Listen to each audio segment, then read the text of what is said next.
एक बार फिर से बहुत बहुत स्वागत है आप सभी का शिक्षक शिक्षा यूट्यूब चैनल पे।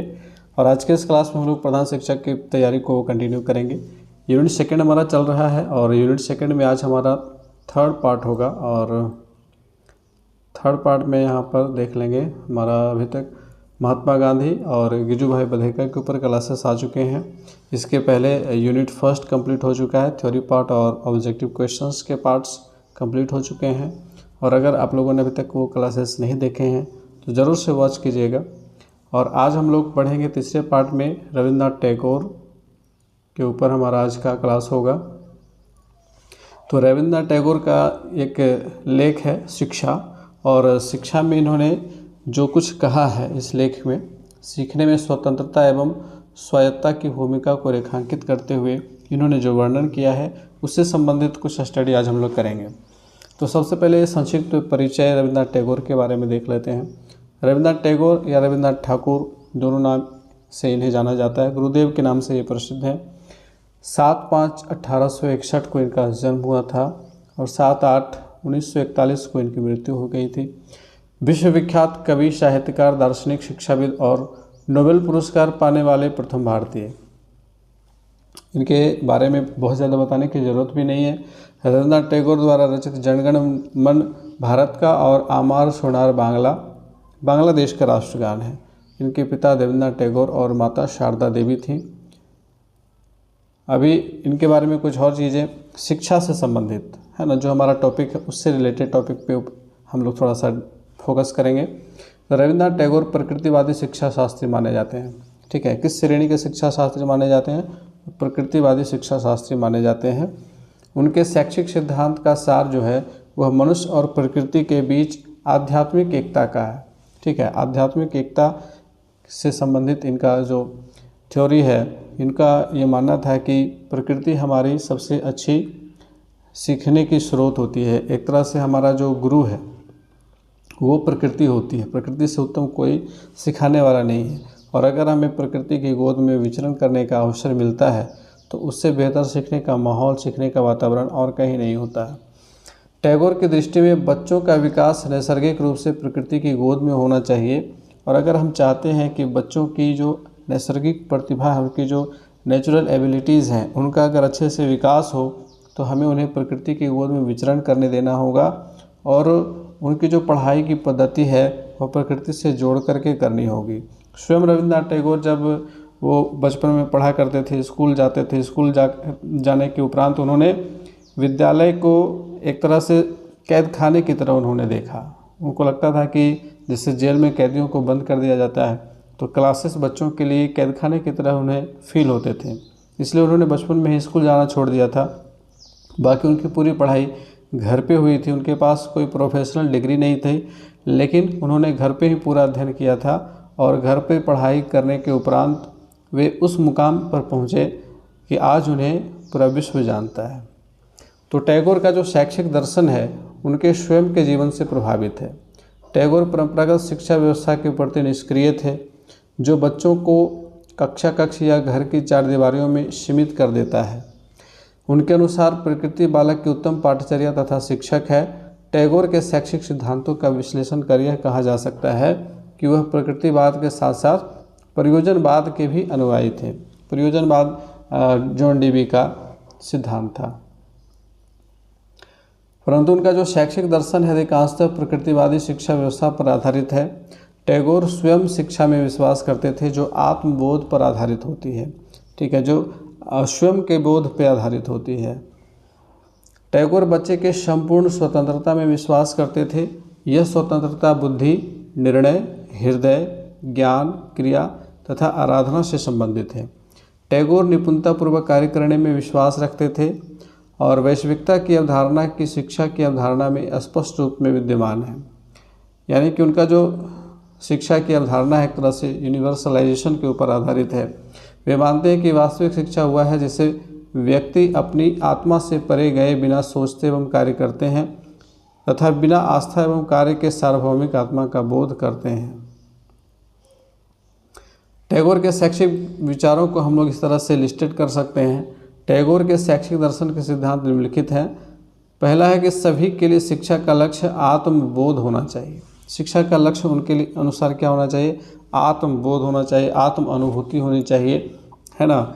जैसे कि हम लोगों ने पहले क्लास में डिस्कस किया था, एजुकेशन का जो एम निर्धारित किया गया है डेलर्स आयोग के द्वारा, है ना, यूनेस्को के द्वारा, तो उसमें लर्निंग टू बी एक उसमें सबसे जो लास्ट का लक्ष्य है लर्निंग टू बी, और टैगोर के अनुसार वही सबसे अच्छा, सबसे सर्वश्रेष्ठ लक्ष्य होना चाहिए शिक्षा का, आत्मबोध का। उन्होंने प्राचीन वैदांतिक शिक्षा के साथ आधुनिक पाश्चात्य वैज्ञानिक अभिवृत्तियों को संश्लेषित कर शिक्षा का लक्ष्य निर्मित किया था। और इन्होंने खुद अपना यूनिवर्सिटी स्थापित किया, शांति निकेतन, विश्व भारती, है ना, विश्व भारती विश्वविद्यालय, शांति निकेतन, इनका जो अपना एक कह सकते हैं कि इनकी अपनी खोज एक तरह से कह सकते हो कि बच्चों को किस तरह से शिक्षा देनी चाहिए, उसके लिए इन्होंने शांति निकेतन की स्थापना की थी। और वहाँ प्रकृति के साथ विचरण करते हुए बच्चों को सिखाया जाता था, ठीक है।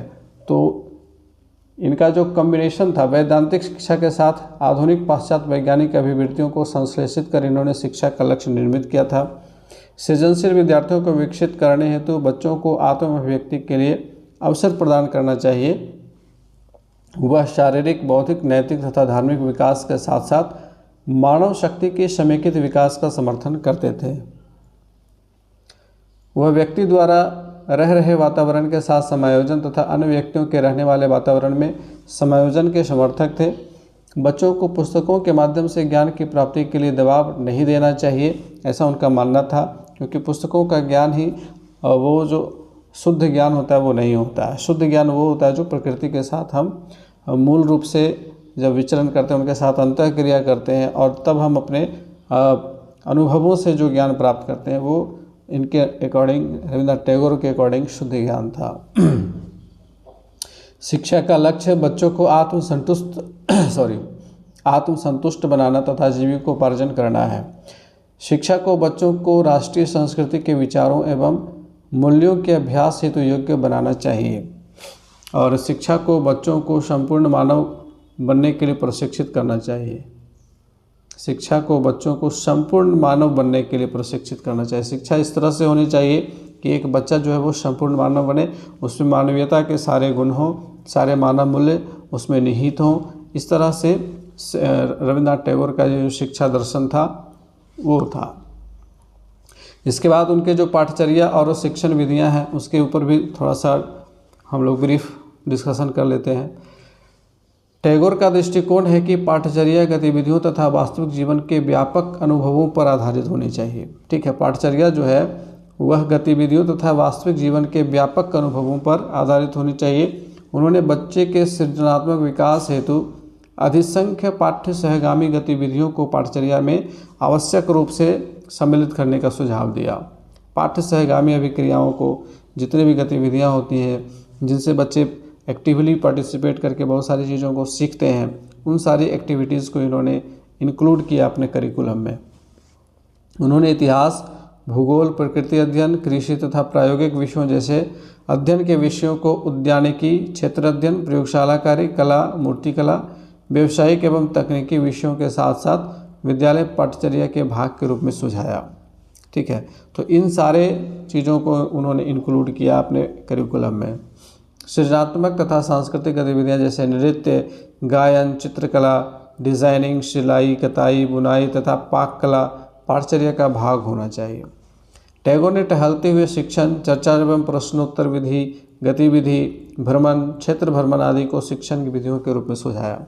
इनके अकॉर्डिंग शिक्षण की सबसे बेस्ट जो अप्रोच होते हैं या प्रिंसिपल्स होते हैं या आप कह सकते हो जो मेथड्स होते हैं, वो नेचर के साथ अंतःक्रिया करते हुए बच्चा, अब जैसे कि एक टीचर है वो कुछ बच्चों को लेकर के बगीचे में चला जाएगा और वो अगर किसी टॉपिक को समझाना है, जैसे पत्तियों की संरचना के बारे में समझाना है, तो वह नेचर के बीच में ही जाकर के उसको अच्छे तरीके से समझाया जा सकता है। और रविन्द्रनाथ टैगोर के जो शांति निकेतन में वहाँ जो पढ़ाई का मेथड है, तो उनके अकॉर्डिंग वही था कि आप बच्चों को लेकर के जाइए और उनको प्रैक्टिकली प्रकृति के साथ वास्तविक रूप में अंतःक्रिया करा करके जो भी टॉपिक से रिलेटेड उनको समझाना हो वो समझाइए। ठीक है, तो इस तरह बहुत सारी चीज़ों को उन्होंने इंक्लूड किया। और अब हम लोग थोड़ा सा क्वेश्चन आंसर को देखेंगे। तो पहला प्रश्न, निम्न में से किन्हें प्रकृतिवादी शिक्षा शास्त्री माना जाता है? तो यहाँ पे ऑब्वियस है रविन्द्रनाथ टैगोर हो जाएगा प्रकृतिवादी शिक्षा शास्त्री के रूप में। निम्न में से कौन सा कथन टैगोर के शिक्षा दर्शन के सिद्धांत के अनुरूप नहीं है? पहला है बालक की शिक्षा उसकी मातृभाषा के माध्यम से होनी चाहिए। ये बिल्कुल सही है। टैगोर का कहना था कि मातृभाषा में ही बच्चे सीखते हैं, तो मातृभाषा के माध्यम से ही शिक्षा होनी चाहिए। शिक्षा प्राप्त करते समय बालक को स्वतंत्रता मिलनी चाहिए, ये भी बिल्कुल सही है। बालक की शिक्षा प्रकृति की गोद में होनी चाहिए, ये भी बिल्कुल सही कथन है रविन्द्रनाथ टैगोर के अकॉर्डिंग। तो यहाँ पे उपरोक्त में से कोई नहीं, ये पांचवा ऑप्शन हमारा सही हो जाएगा। अगला सवाल है, टैगोर के अनुसार पाठचर्या डैश आधारित होनी चाहिए। अब यहाँ ऑप्शंस हैं खेल, कार्य, पाठ्यपुस्तक, एक से अधिक या फिर उपरोक्त में से कोई नहीं। तो टैगोर के अनुसार पाठचर्या जो है वह कार्य के ऊपर आधारित होनी चाहिए। ठीक है, वर्क ओरिएंटेड। नेक्स्ट क्वेश्चन है, टैगोर के अनुसार शिक्षा का माध्यम क्या होना चाहिए? मातृभाषा, अंग्रेजी, बांग्ला, एक से अधिक, उपरोक्त में से कोई नहीं। तो पहले क्वेश्चन में इसका डिस्कशन हो चुका है, मातृभाषा होनी चाहिए, पहला ऑप्शन हमारा सही है। रविन्द्रनाथ टैगोर को नोबेल पुरस्कार कब मिला था? तो रविन्द्रनाथ टैगोर को नोबेल पुरस्कार मिला था 1913 में, और किस लिए मिला था? गीतांजलि के ऊपर, है ना। रविन्द्रनाथ टैगोर को 1913 में नोबेल पुरस्कार से उनकी रचना जो है गीतांजलि के लिए सम्मानित किया गया था। गीतांजलि की रचना उन्होंने 1910 ईस्वी में की थी और 1913 में उन्हें नोबेल पुरस्कार मिला था।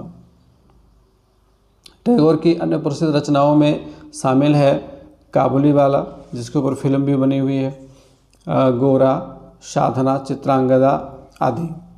तो ये कुछ इम्पोर्टेंट पॉइंट्स हैं जिसको आप नोट करते चलेंगे। नेक्स्ट क्वेश्चन अब हमारा जो है एक गद्यांश है। इस गद्यांश को पढ़ करके क्वेश्चन नंबर 6 से क्वेश्चन नंबर 10 तक का आंसर देना है। टैगोर शिक्षा में सूचनाओं को इकट्ठा करने की प्रवृत्ति के विरोधी थे। उनका कहना था कि हम लोग पृथ्वी पर इस दुनिया को स्वीकार करने आए हैं, केवल जानने के लिए नहीं। हम ज्ञान के द्वारा शक्तिशाली बन सकते हैं, पर सहानुभूति के द्वारा हम संपूर्णता को प्राप्त कर सकते हैं। सर्वोच्च शिक्षा हुआ है जो हमें केवल सूचनाएं ही नहीं देता, वरन हमारे जीवन को संपूर्ण वसुधा से जोड़ता है, मतलब संपूर्ण धरती से जोड़ता है, संपूर्ण प्रकृति से जोड़ता है। पर हम पाते हैं कि वर्तमान शिक्षा सहानुभूति की न केवल लगातार योजनाबद्ध ढंग से उपेक्षा करती है, वरन दबाती भी है। प्रारंभ से ही बच्चे को प्रकृति से अलग कर दिया जाता है। बच्चे से हम उसकी पृथ्वी छीन लेते हैं भूगोल पढ़ाने के लिए, वाणी छीन लेते हैं व्याकरण पढ़ाने के लिए। उसकी भूख महाकाव्यों की कथाओं की है, पर हम उसे ऐतिहासिक तथ्यों की सारणी एवं तिथियां परोसते हैं। वह मानव जगत में पैदा हुआ, पर उसे हम मशीनों की दुनिया में देश निकाला देते हैं। बच्चे की प्रकृति इसके विरुद्ध सहने की अपनी पूरी ताकत के साथ विरोध करती है, पर अंत में उसे दंड के द्वारा शांत कर दिया जाता है। आज शिक्षालय के स्तर को मापने का आधार विद्यालय भवन की भव्यता, पुस्तकों की संख्या तथा शैक्षिक उपकरणों की उपलब्धता है, जबकि रविन्द्रनाथ टैगोर ने शिक्षा के वास्तविक पक्ष पर ध्यान दिया।